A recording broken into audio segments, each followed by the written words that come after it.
ଯୁବକଙ୍କ ଆମ୍ବ ଗଛରେ ଆତ୍ମହତ୍ୟା।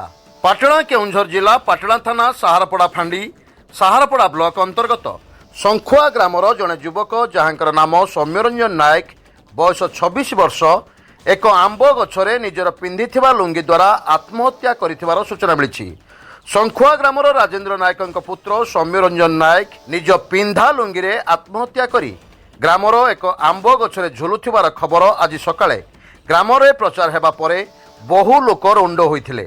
ଖବର ପାଇ ଘଟଣାସ୍ଥଳରେ ସାହାରପଡ଼ା ଫାଣ୍ଡିର ଅଧିକାରୀ ପାର୍ଥ ଓରାମ ଘଟଣାସ୍ଥଳରେ ପହଞ୍ଚି ଶବକୁ ଉଦ୍ଧାର କରି ପାଟଣା ଡାକ୍ତରଖାନାକୁ ଆଣି ସେଠାରେ ଶବ ବ୍ୟବଚ୍ଛେଦ କରାଇଥିଲେ। ପରେ ପରିବାର ଲୋକଙ୍କୁ ଶବ ହସ୍ତାନ୍ତର କରିଥିଲେ ଏବଂ ଏକ ଅପମୃତ୍ୟୁ ମାମଲା 16/26 ରୁଜୁ କରାଯାଇଥିଲା। ସୌମ୍ୟ ରଞ୍ଜନଙ୍କର ମୁଣ୍ଡ ଦୋଷ ଥିବାର ପରିବାର ଲୋକେ କହିଛନ୍ତି। କେଉଁଝରରୁ ସ୍ପେଶାଲ ରିପୋର୍ଟର ଦଶରଥ ବାରିକଙ୍କ ରିପୋର୍ଟ, ସ୍ୱତନ୍ତ୍ର ଓଡ଼ିଶା ଲାଇଭ୍।